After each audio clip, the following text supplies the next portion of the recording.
Bien, hermanos, nuevamente sean todos bienvenidos este día del Señor. Vamos a continuar nuestro estudio de la confesión de fe. Estamos en el capítulo 2, el tema acerca de Dios y la Santa Trinidad. Vamos entonces, como siempre, me gusta hacer el repaso para que refresquemos, ¿no?, los conceptos, los atributos de Dios que ya hemos visto hasta el momento. Entonces, rápidamente hablemos de la singularidad de Dios, ¿no es cierto? Esto significa que Dios es único, vivo y verdadero, no hay otro como Él. La aceidad de Dios, ¿qué significa? Que Dios es autoexistente, autosuficiente. Estos conceptos ya deberían casi saberlos de memoria porque cada 15 días los repasamos, ¿no es cierto? Así que vamos arriba. La aceidad de Dios significa que Dios es autoexistente y autosuficiente. La incomprensibilidad de Dios, pues que Dios no puede ser comprendido, ¿no es cierto?, en su totalidad. Y sin embargo podemos conocerle, ¿no es cierto? Es un misterio. No podemos comprender su naturaleza, pero sí podemos conocerle. La espiritualidad de Dios. ¿Dios es qué? Espíritu purísimo, ¿verdad? Sin cuerpos, miembros, pasiones, hablemos de la inmutabilidad de Dios. ¿Qué significa? ¿Que Dios es qué? Dios es el mismo. Dios no cambia, ¿verdad? Eso es inmutabilidad, que Él permanece igual para siempre. Luego hablamos de la inmensidad. La inmensidad de Dios, ¿qué significa? ¿Que Dios es qué? Es infinitamente grande, ¿no es cierto? Eso significa inmenso, infinitamente grande. No puede ser contenido por nada, absolutamente.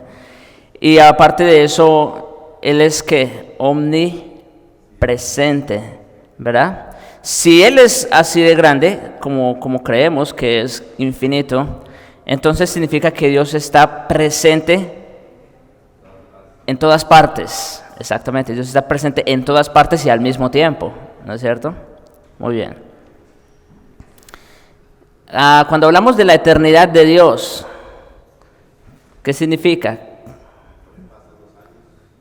Que Dios, exactamente, Dios no tuvo principio, no tiene fin. A Él no le pasan los años, exactamente. Eso significa que Dios es eterno. Dios es eterno, Dios es para siempre.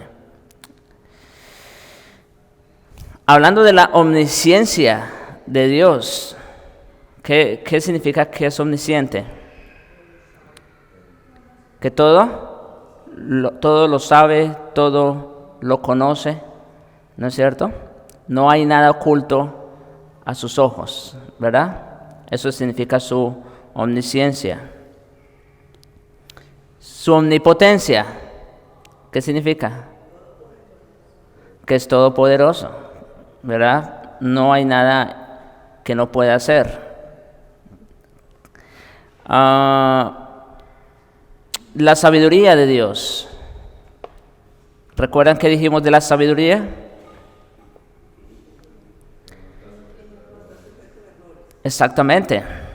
Y hicimos la distinción. Sabiduría no es que Él lo sabe todo, no, eso es su omnisciencia, ¿verdad? No, sabiduría quiere decir que Él siempre hace todo lo que sabe que es para su gloria. Esa es sabiduría. Todo lo que Él hace, lo hace para su gloria. Y por eso sabemos que Él no está sujeto a errores, ¿no? Siempre toma las mejores decisiones. Todo lo que más le glorifica. Entonces, eso es su sabiduría. La santidad de Dios, ¿recuerdan? Esto fue de los últimos, de las últimas clases. La santidad de Dios. ¿Qué dijimos de la santidad de Dios? Que tiene dos acepciones o dos aspectos. ¿Cuáles son esos dos aspectos de la santidad de Dios? Primero, Él es esencialmente otro. Eso significa, en primer lugar, y cuando ustedes ven en la Biblia, en muchas de las veces, cuando ustedes leen un texto como Isaías 6, como Apocalipsis 4, en fin, donde se repite la santidad de Dios, y en muchos otros textos, por lo general se están refiriendo a ese primer aspecto de su santidad. Y es que Dios es ¿qué? Dios es esencialmente otro. Eso es lo primero que tenemos que entender de la santidad de Dios. Dios es otro, completamente distinto a todo lo demás. Nosotros somos criaturas, el universo es creación, Dios es santo. Dios es otro, Él no es creación, Él es el creador.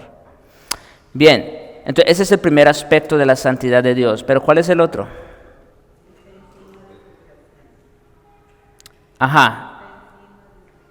Sí, ese tiene que ver con este primer aspecto. Dios está muy por encima, ¿no? Como Él es otro, simplemente todo lo demás está sujeto a sus pies, ¿no es cierto? Pero el otro aspecto de la santidad de Dios es, ahí está, ese aspecto moral. Dios es moralmente perfecto, ¿no es cierto? Ese es el otro aspecto de la santidad de Dios. Dios es moralmente perfecto, justo, sin mancha, ¿no es cierto? Eso significa también que Dios es santo. Él es puro, muy limpio eres de ojos para ver el mal. Entonces, ese es otro aspecto de la santidad de Dios, que Dios es moralmente perfecto y sin relación alguna con el pecado. Y la última vez hablamos de soberanía, ¿no es cierto? ¿Qué dijimos que es la soberanía de Dios?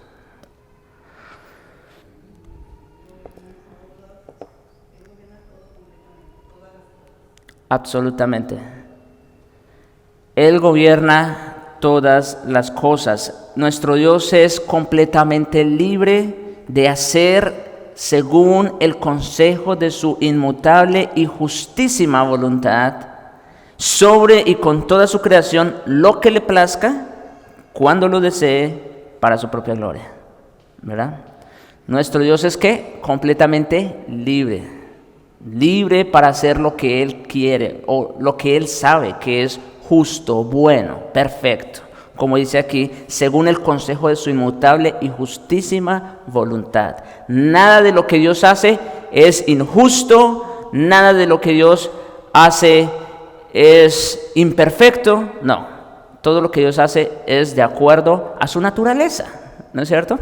Como dice el Salmo 115:3, nuestro Dios está en los cielos, todo lo que quiso ha hecho. ¿Y qué es todo lo que Él quiere? Pues todo lo que es de acuerdo a su voluntad, a su perfecta, justa e inmutable voluntad. Eso es.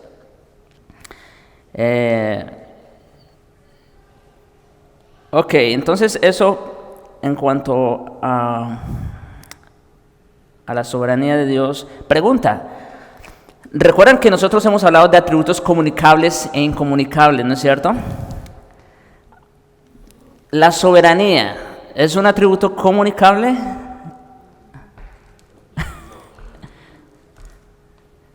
Bueno, no. En su aspecto absoluto, como nosotros entendemos la soberanía de Dios, definitivamente no es.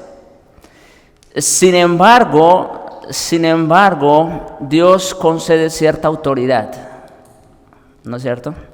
Delega autoridad a ciertas personas, ¿no es cierto? Por ejemplo, en la casa a Dios le ha placido dar autoridad ¿a quién? Al hombre, ¿no es cierto? En la iglesia a Dios le ha placido dar autoridad ¿a quién? Sí, los pastores, los ancianos. En el gobierno Dios le ha placido dar autoridad también. ¿A quién? Al presidente, diputados, senadores. Bueno, la misma policía representan autoridad, ¿no es cierto? Los jueces, exacto. Entonces, ellos en cierta manera tienen un grado, obviamente infinitamente inferior al de Dios, pero tenemos un grado de autoridad, ¿no es cierto? Entonces, en ese sentido, se puede decir que lo que es el concepto de soberanía, Dios de alguna manera infinitamente menor concede a las criaturas. Así como Él concede, por ejemplo, sabiduría también, ¿recuerdan? Ese es otro atributo comunicable. Dios ha dado sabiduría a muchas personas, ¿no es cierto? Para tomar buenas decisiones, para hacer cosas grandes, descubrimientos, en fin. Pero bueno, vayamos al día de hoy a este atributo, el amor de Dios.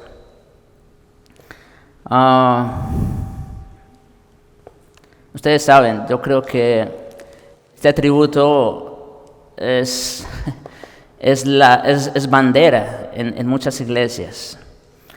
Y por supuesto que el amor de Dios, como vamos a ver, es algo sumamente grande y que nos ha favorecido muchísimo a nosotros.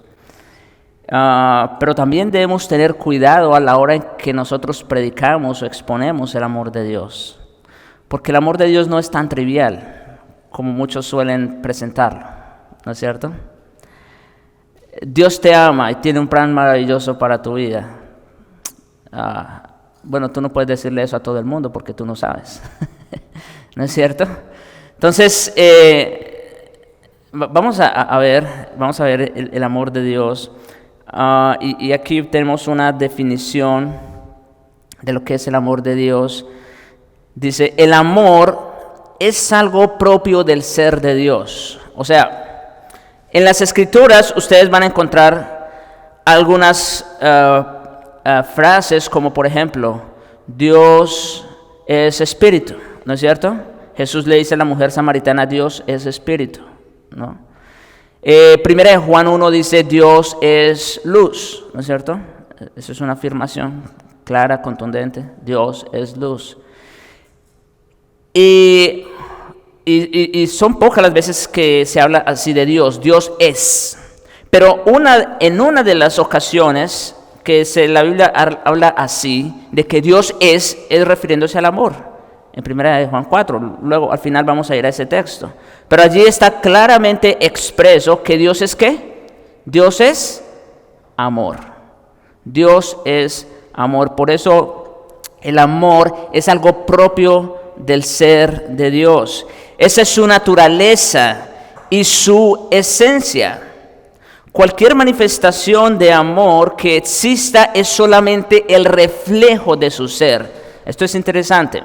Cualquier manifestación de amor que exista, tanto de parte de Dios en primer lugar, como incluso entre nosotros los seres humanos, no es otra cosa que el reflejo de su ser, de su amor. Su principal manifestación se expresa en su misericordia.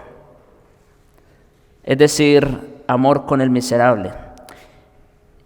Su misericordia, pues todos estamos en ese estado aparte de Cristo.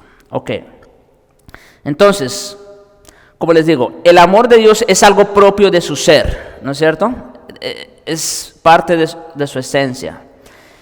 Pero cuando hablamos, por ejemplo, de la misericordia de Dios, aunque también se le puede conocer o conceder como un atributo de Dios, sin embargo, la misericordia no es otra cosa que una manifestación ¿de qué? De su amor, ¿no es verdad? Y por eso es que quise traer de manera puntual esta manifestación de misericordia, porque al final de cuentas, como dice la última parte, pues todos estamos en ese estado aparte de Cristo. ¿No es cierto? Toda persona aparte de Cristo, ¿en qué estado se encuentra? En un estado de miseria, en un estado caído, en un estado depravado, en un estado de miseria. Ok, entonces vamos a ver, aquí tengo una lista larga de textos, no sé si el tiempo nos da para ir a todos ellos, pero definitivamente la Biblia habla mucho sobre el amor de Dios, ¿no es cierto? Y la Biblia habla del amor de Dios desde los principios. O sea, esto no es algo del Nuevo Testamento, porque también esa es otra, que en algunos lugares se enseña que en el Antiguo Testamento, sobre todo el corte dispensacionalista tradicional, que en el Antiguo Testamento Dios era un Dios más ofuscado, un Dios más santo, más justo, más de ira. Y en el Nuevo Testamento tenemos un Dios de gracia, un Dios de amor y de misericordia. Como si Dios hubiera cambiado, ¿no? Acabamos de decir que Él es ¿qué? Inmutable. Así que, si Dios era justo, santo, se iraba con el pecado en el Antiguo Testamento, pregunta, ¿sigue irándose hoy día contra el pecado? ¿Qué creen? Pues claro, claro que sí, Dios no ha cambiado, Él es igualmente santo, Él es igualmente justo, Él es igualmente perfecto y demanda exactamente lo mismo. Ahora, la razón de por qué, por ejemplo, cuando un hijo desobedece al padre ya no lo sacan y lo apedrean, bueno, porque ya no estamos en ese sentido bajo la ley, ¿no es cierto? Pero la santidad de Dios es la misma, no ha cambiado, no se ha rebajado, como lo hicieron precisamente, ustedes saben, en los sermones lo he estado diciendo, como lo hicieron los judíos, ¿no? Ellos rebajaron los estándares de Dios para creer que ellos habían alcanzado la justicia de Dios. Obviamente no fue así. Pero bueno, igual ocurre con el amor de Dios. Si nosotros vemos a un Dios de amor, de gracia, de misericordia en el Nuevo Testamento, ¿será que Dios era así antes, desde el Antiguo Testamento? Pero por supuesto que sí, por supuesto que sí. Dios no empezó a amar a partir del nuevo pacto.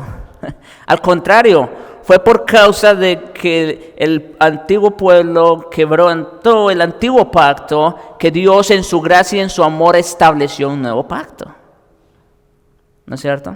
Pero bueno, vamos a ir entonces aquí a algunos textos. Y el primero de ellos se encuentra en Éxodo, capítulo 34,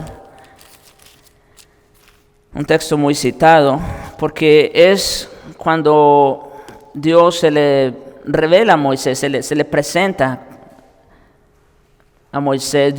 Moisés le había dicho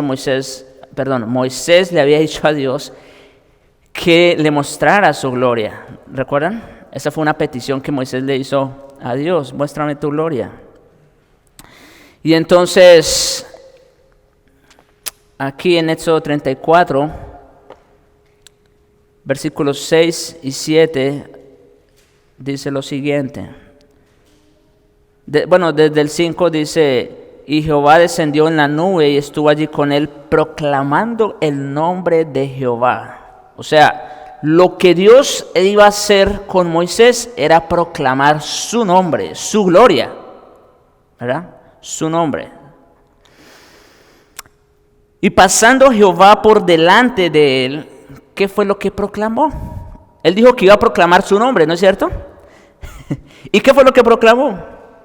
Jehová, Jehová, fuerte, misericordioso y piadoso, tardo para la ira y grande en misericordia y verdad, que guarda misericordia a millares, que perdona la iniquidad, la rebelión y el pecado, y que de ningún modo tendrá por inocente al malvado, que visita la iniquidad de los padres sobre los hijos y sobre los hijos de los hijos hasta la tercera y cuarta generación. Este es el nombre de Dios. Fue lo que Él dijo que iba a hacer, ¿no? Voy a proclamar mi nombre. Y esto fue lo que le dijo a Moisés.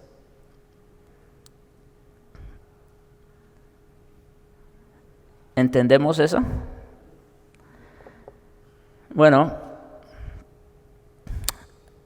seguramente para Moisés y para el pueblo del Antiguo Pacto eso era incomprensible. Y resulta siendo incomprensible, o sigue siendo incomprensible, como ustedes saben, a menos que veamos a Cristo aquí. Porque fue en la cruz donde Dios conectó estas dos verdades. ¿Cómo puede ser que Dios sea grande en misericordia, como dice aquí, que guarda misericordia a millares, que perdona la iniquidad, la rebelión y el pecado, y que de ningún modo tendrá por inocente al malvado? ¿Cómo es eso? O lo amas o lo aborreces, ¿no es cierto?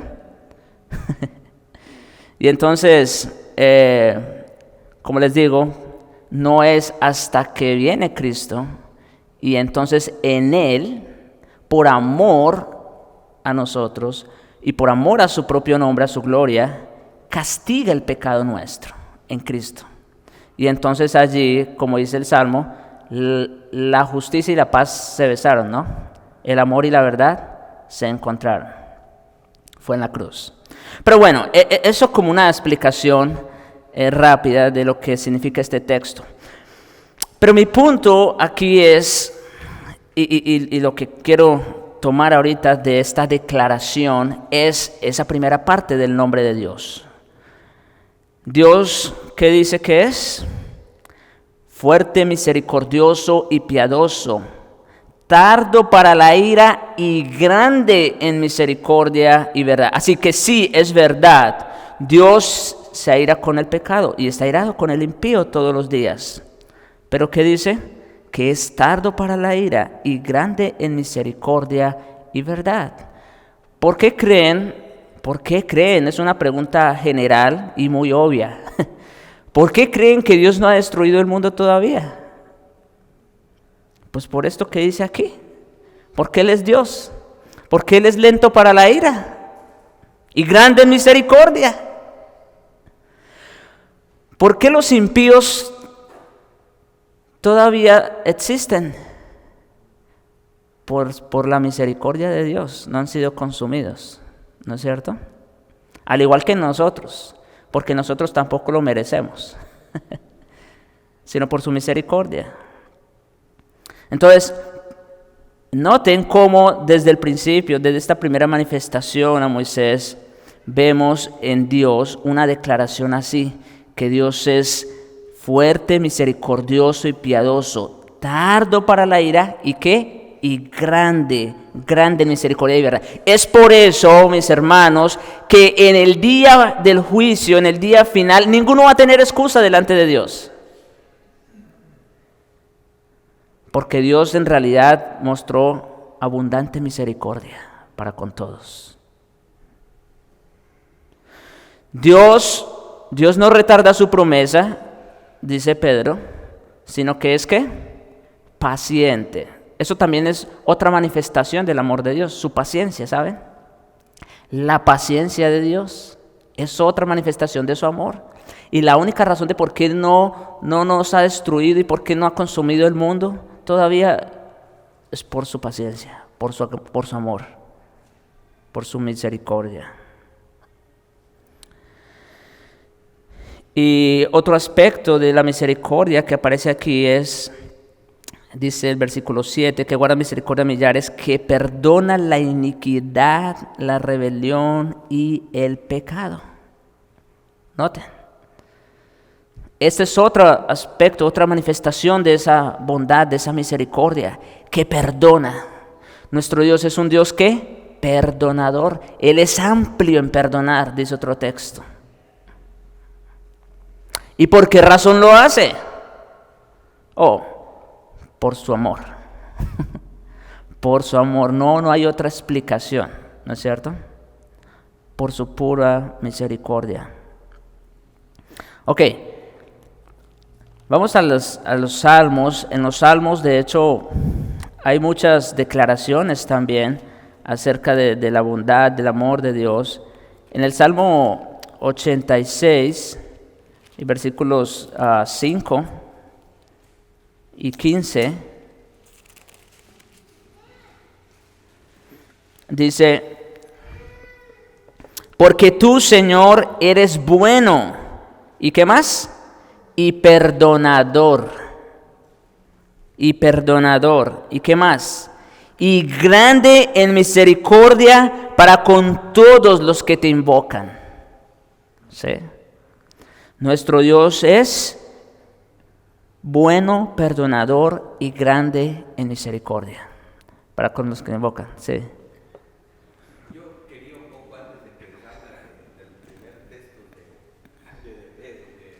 ¿Eso? Explicar algo. Hay una diferencia muy grande. Hay algo muy difícil de explicar, porque como vimos ya, la santidad de Dios es un atributo todavía, yo creo que más grande que el amor de Dios.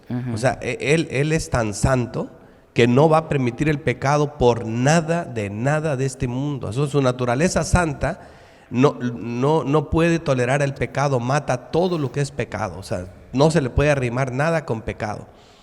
Entonces el amor de Dios, como vimos ahí, otro aspecto de Dios, propio de Dios, solo se puede reconciliar en Él mismo, ¿verdad? Es incomprensible casi para el ser humano. ¿Cómo puede Dios amar a alguien que pecó? Si no entendemos eso, eso es imposible. Eso es imposible. Así que la salvación es imposible. A menos que en un punto de encuentro, le diríamos así, en un punto de encuentro, en una cruz, alguien fuera crucificado. Si no fuera por Cristo, nunca podría reconciliarse la santidad de Dios con el amor de Dios. Porque fue en Cristo Jesús y únicamente en Cristo que Dios nos mostró cómo reconcilia su santidad con el amor de Dios. Entonces, nosotros como creyentes tenemos que estar seguros todos y convencidos que solamente Cristo pudo reconciliar el amor de Dios, la santidad de Dios con el amor de Dios. Porque solamente Dios mató al justo, al inocente, ¿verdad? En la cruz, y al mismo tiempo justificó al impío. Y eso lo hizo por la imputación, que Cristo fue el que murió por nuestros pecados, y nosotros siendo culpables ahora tenemos la santa justicia de Cristo. Entonces a eso apuntaban las palabras de Éxodo 34, y hasta que nos quede claro eso vamos a entender todos los textos que se van a citar enseguida. Siempre debemos de pensar, y eso nos va a hacer amar a Cristo, porque Él realmente fue Él. O sea, ¿cómo no vamos a amar el único que hizo posible que esa verdad se reconciliara en Dios? Ese atributo santo como el amor. Sí. Sí, son dos verdades irreconciliables para nosotros. Pero Dios lo hizo, en Cristo lo hizo posible. El justo por los injustos, ¿no? El justo por los injustos para llevarnos a Dios. Eso solamente puede ser comprendido en la cruz, ¿no? Bien, el verso 15 del Salmo 86. Mas tú, Señor, Dios misericordioso y clemente, lento para la ira y grande en misericordia y verdad. Si se dan cuenta, estas palabras son como una repetición de lo que Dios proclamó estando en el monte, ¿recuerdan? Es exactamente lo mismo. Dice, lento para la ira y grande en misericordia y verdad. Nuestro Dios es así. Es un Dios amplio en misericordia. Luego en el Salmo 103 y en los versículos 8 al 13, tenemos como otra repetición de esas palabras de Éxodo 34. Dice, misericordioso y clemente es Jehová. ¿Se dan cuenta? Misericordioso y clemente es Jehová, lento para la ira y grande en misericordia. Y mire lo que sigue. No contenderá para siempre, ni para siempre guardará el enojo. No ha hecho con nosotros conforme a nuestras iniquidades. Presten atención a estas palabras, porque esto expone la realidad de lo que nosotros merecíamos y lo que Él hizo. Dice, no contenderá para siempre, ni para siempre guardará el enojo. No ha hecho con nosotros conforme a nuestras iniquidades, ni nos ha pagado conforme a nuestros pecados. ¿Cómo se llama eso? Sigue diciendo, porque como la altura de los cielos sobre la tierra, engrandeció su misericordia sobre los que le temen, cuanto de lejos está el oriente del occidente, hizo alejar de nosotros nuestras rebeliones. Como nuestro Padre se compadece de los hijos, se compadece Jehová de los que le temen. Entonces, ¿sí se dan cuenta? Este aspecto del amor, de la misericordia de Dios, consiste en que Dios no nos ha pagado conforme a nuestras obras, conforme a lo que merecemos. ¿Qué merecíamos todos nosotros? Honestamente, el infierno, ¿no? Esa es la paga justa, ¿no? La paga del pecado es muerte.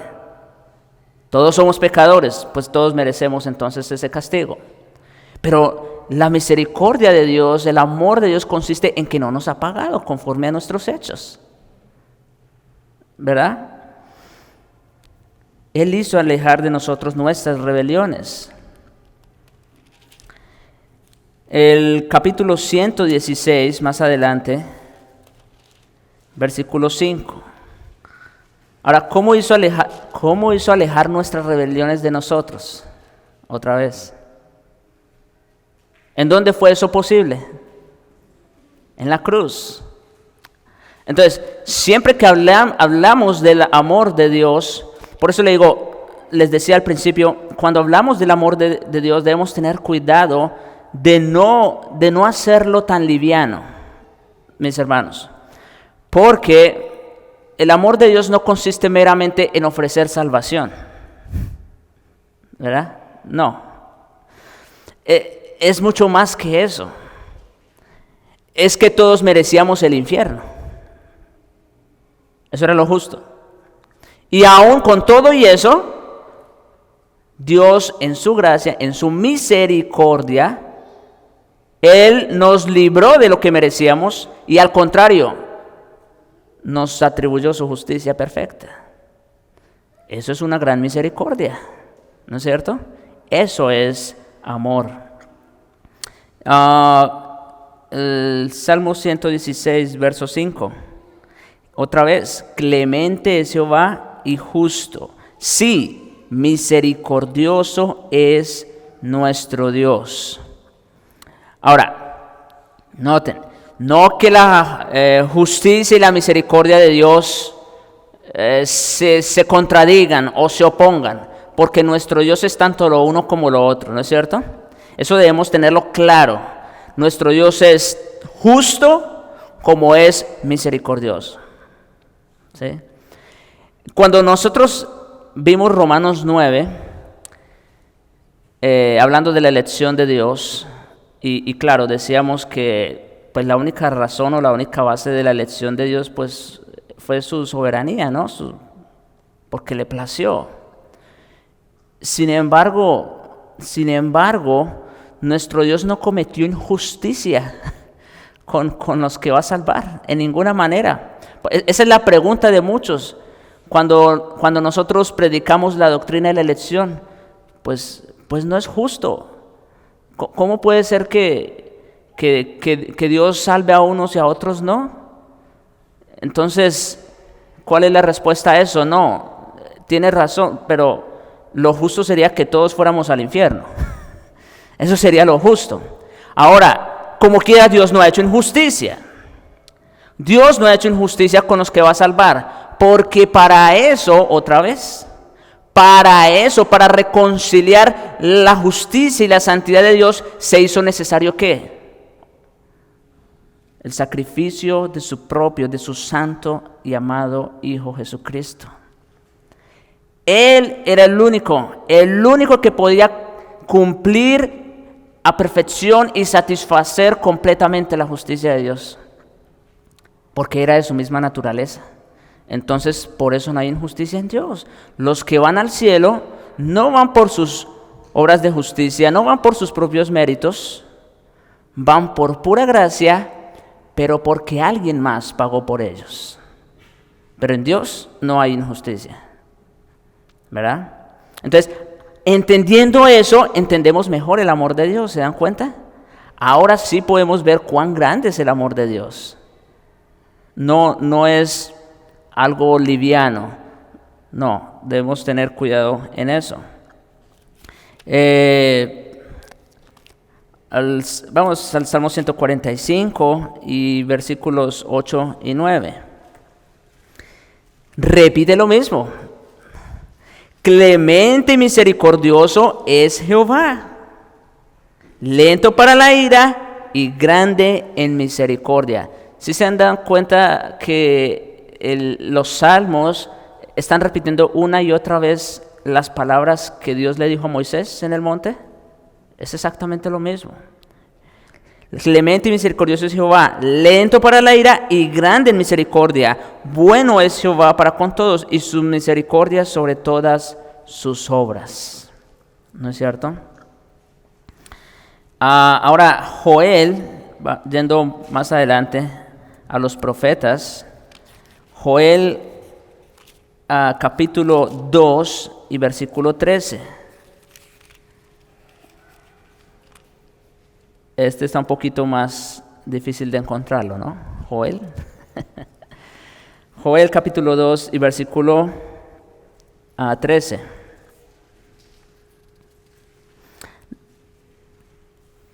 Rasgad vuestro corazón y no vuestros vestidos. Y esto tiene mucho que ver con la actitud del corazón, ¿no? Dios mira no tanto lo que está delante de los ojos, pero mira el corazón.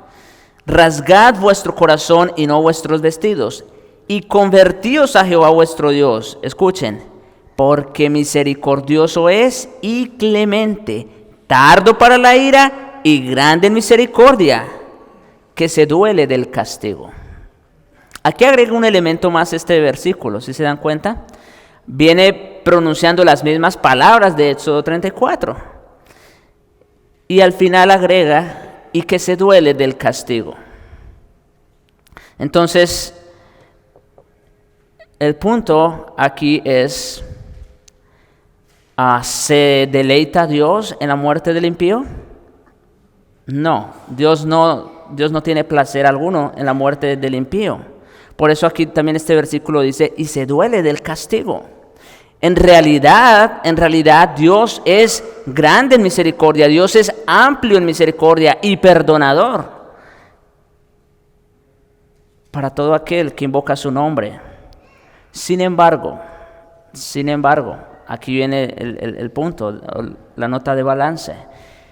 Eso no quiere decir que cuando Dios hace juicio sobre una persona, sobre un lugar, sobre una nación, o al final, en el juicio final, cuando mande a los cabritos al infierno junto con el diablo y sus ángeles, no quiere decir que Dios se va a entristecer y va a decir pobrecitos.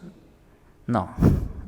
El hecho de que Dios se duela del castigo, o que Dios no tenga placer en la muerte de los impíos, no quiere decir que Dios va a sufrir frustración alguna. Porque Dios se glorifica tanto en los unos como en los otros. Romanos 9, otra vez, ¿recuerdan?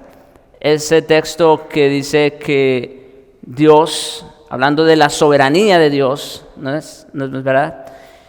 Dios preparó unos vasos para misericordia y otros vasos ¿para qué? Para destrucción. Y en ambos Él se glorifica, ¿no es cierto? En ambos Él se glorifica. Pero, como digo, debemos tener cuidado de que nuestro Dios sea un Dios, vamos a decir, tirano, perverso, de que, digámoslo así, haga burla de las personas que van a ir al infierno. No, Él también se duele del castigo. Y también, pues como dice el otro texto, no tiene placer en la muerte de los impíos. Entonces, solamente esto como una nota de lo que de esta parte que menciona este versículo. Miqueas capítulo 7, versículo 18, dice: ¿qué Dios como tú, que perdona la maldad y olvida el pecado del remanente de su heredad? No retuvo para siempre su enojo, porque se deleita en misericordia. Otra alusión a la misericordia de Dios, al amor de Dios. ¿Qué Dios como tú, que perdona la maldad y olvida el pecado del remanente de su heredad? Pregunta: ¿cómo es posible que Dios, como dice el texto aquí, perdone la maldad y olvide el pecado? ¿Cómo puede ser eso?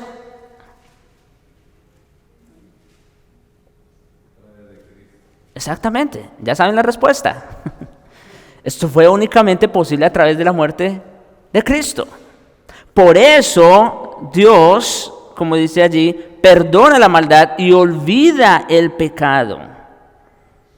Y como dice el verso 19, Él volverá a tener misericordia de nosotros, sepultará nuestras iniquidades y echará en lo profundo del mar todos nuestros pecados. ¿Dónde se cumplió eso? En la obra de Cristo.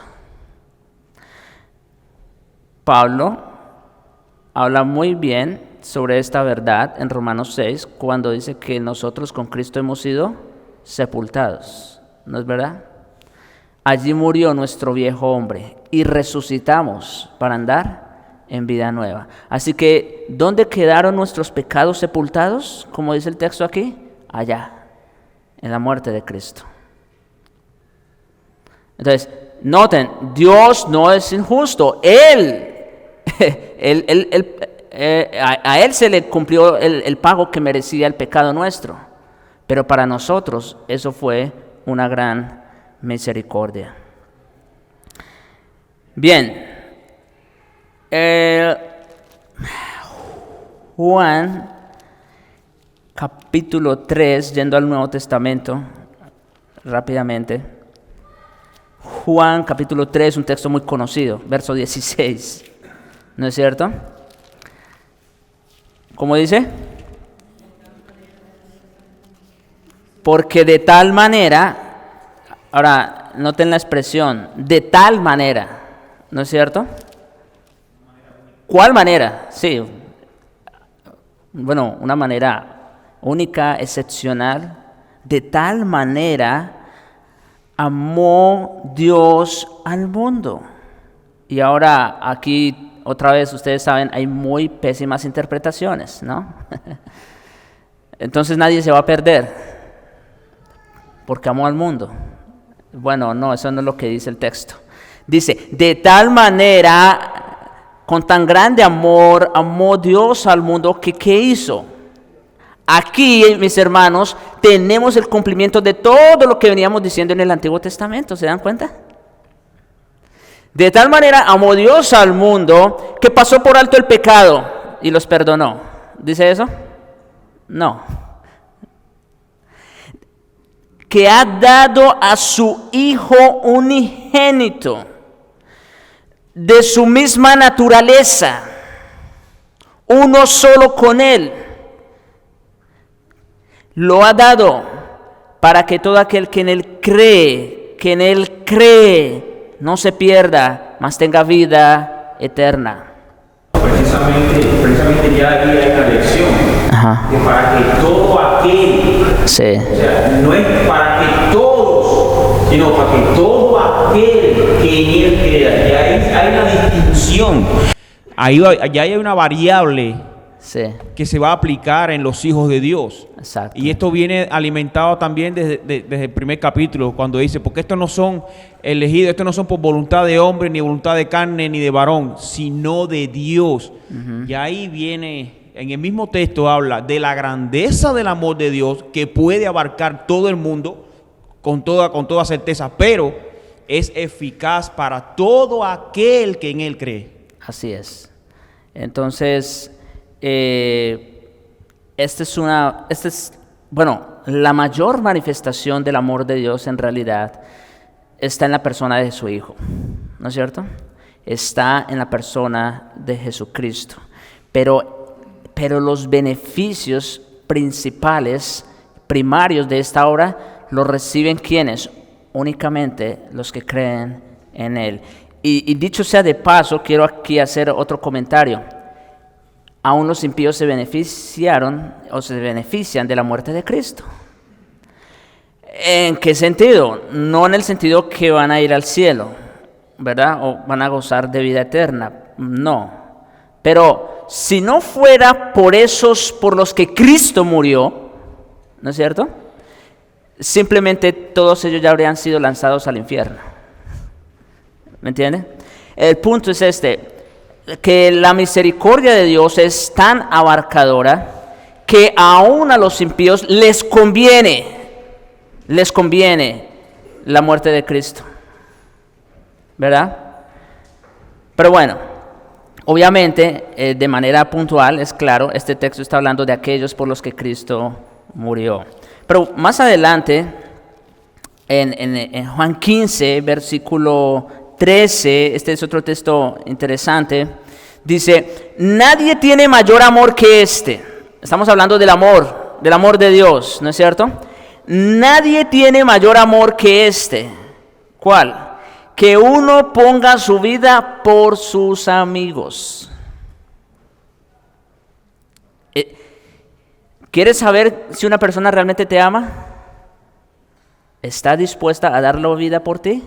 Eso es amor puro, amor verdadero. Cristo está diciéndolo. Nadie tiene mayor amor que uno ponga su vida por sus amigos. Bueno, mis hermanos y amigos, saben que la grandeza del amor de Dios y de Jesucristo no solo estuvo en que Él puso su vida por sus amigos. Porque pregunta, ¿quiénes eran amigos de Dios? Dice que los designios de la carne son ¿qué? Enemistad contra Dios. O sea, toda persona a partir de Adán nace ¿en qué? En guerra con Dios, en una enemistad con Dios por naturaleza. Así que ninguno era amigo de Dios. Mas Dios muestra su amor por nosotros, ¿verdad? En que siendo aún sus enemigos, Cristo murió por nosotros. Cristo dice, ninguno tiene mayor amor que que uno ponga su vida por sus amigos. Bueno, Él no la dio por sus amigos, Él la dio por sus enemigos. Entonces, lo que estamos viendo aquí, mis hermanos, es que los límites o los alcances del amor de Dios van mucho más allá de nuestra imaginación, ¿no es cierto? Van mucho más allá de nuestra capacidad de comprensión y de aplicación. Yo sé que el Señor nos manda a amarnos unos a otros, a amar, a nuestro prójimo, pero también a los enemigos. Pero ¿cuánto cuesta, no? Pero Cristo dio su vida por sus enemigos. En eso consiste el amor de Dios, en que Él dio su vida cuando nosotros éramos sus enemigos. Ya no me queda mucho tiempo, así que rápidamente voy a ir a este texto, que es el texto clave. Primera de Juan, capítulo 4, versículos 7 al 11. Primera de Juan, capítulo 4, versículos del 7 en adelante. Y de hecho quise dejar este texto al final porque también nos sirve como aplicación, como se van a dar cuenta. Dice el verso 7 de 1 de Juan 4, amados, amémonos unos a otros, esa es la exhortación, ¿no es cierto? Que nos amemos unos a otros. ¿A quiénes está hablando Juan? A los creyentes, ¿no es cierto? Para eso escribió esta epístola, para que sepáis que tenéis vida eterna, ¿no? Y una de las pruebas, ya lo hemos repetido aquí, una de las pruebas verdaderas de que alguien ha nacido de nuevo, ¿cuál es? Que ama, ¿no? Que ama a su hermano, ama a su prójimo. Entonces dice aquí el apóstol, amados, amémonos unos a otros. ¿Y cuál es el fundamento para nosotros amar a los hermanos? ¿Qué dice? Porque el amor es de Dios. ¿Se acuerdan que al principio les dije, y aquí lo tengo en la definición, cualquier manifestación de amor que exista es solamente el reflejo de su ser? El amor que existe entre nosotros como hermanos no es propio. Eso no está en nosotros. ¿De dónde viene? Eso viene únicamente de Dios, porque el amor es de Dios. Eso no está en nosotros. Vuelvo y leo. Amados, amémonos unos a otros, porque el amor es de Dios. Todo aquel que ama es nacido de Dios y conoce a Dios. ¿Ven que esta es una de las pruebas? Ha nacido de Dios y conoce a Dios. Escuchen, el que no ama no ha conocido a Dios. ¿Por qué?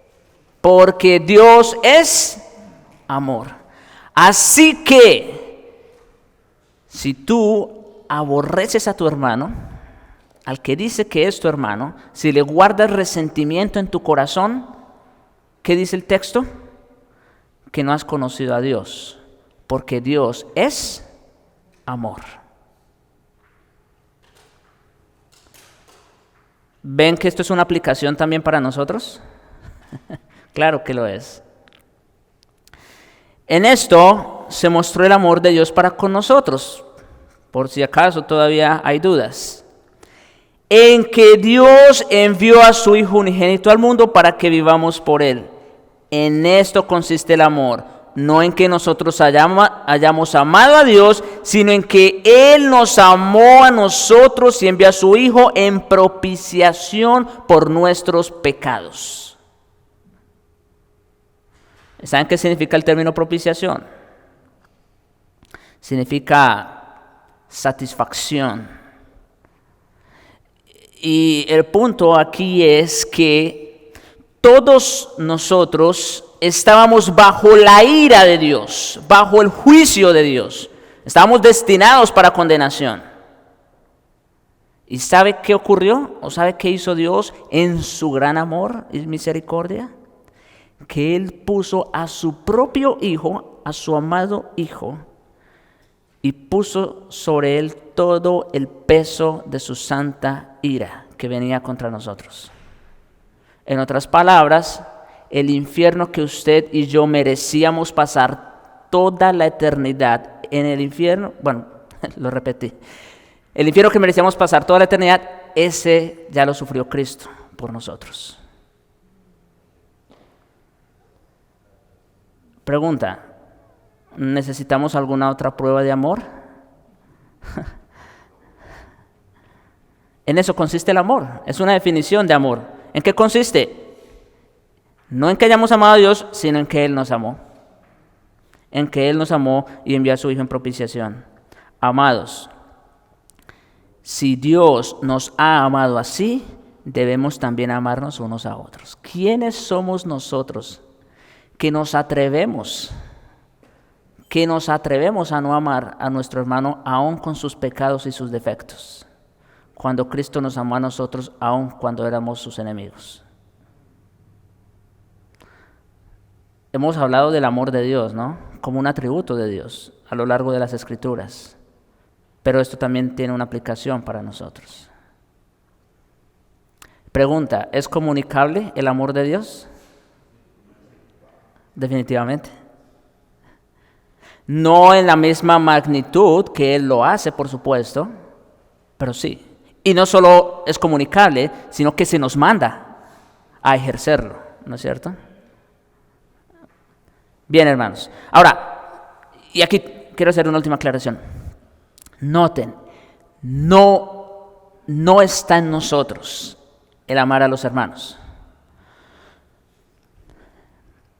No es un mandamiento meramente. Sí lo es.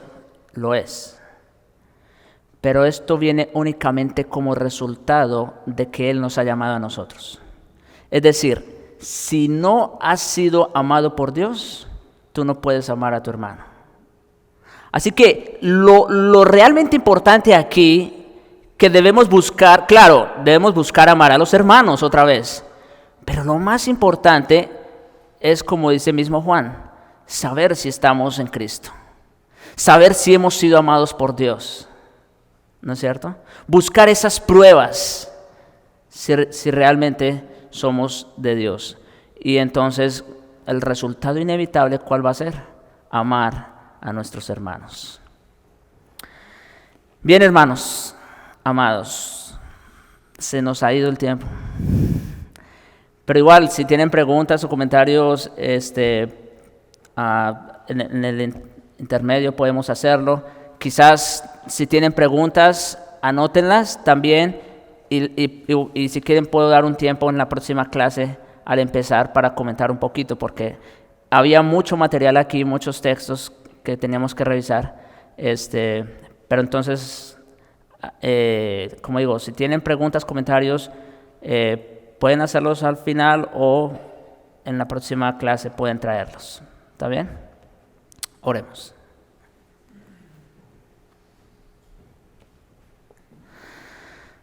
Padre santo, bueno, misericordioso Señor, amantísimo Dios. Gracias te damos, Señor. Gracias te damos por lo inmenso de tu gracia y tu misericordia, que no nos has pagado conforme a nuestras obras de iniquidad. Gracias te damos, Señor, que eres un Dios grande en misericordia, perdonador, Señor, que no guardas para siempre tu enojo, sino que te deleitas en misericordia. Gracias te damos por Jesucristo, Señor, porque es solamente en Él y por Él que tu santa ira fue satisfecha. Esa ira que venía sobre nosotros, Señor, Cristo ya la cargó sobre sus hombros. Oh Dios, gracias te damos por Él. Gracias por esa gracia, esa misericordia. Y te rogamos, oh Dios, que nos ayudes a vivir en consecuencia con ese amor con el que hemos sido amados. Que podamos también amarnos los unos a los otros con el amor de Cristo. Te lo imploramos, oh Dios, en Jesucristo. Amén.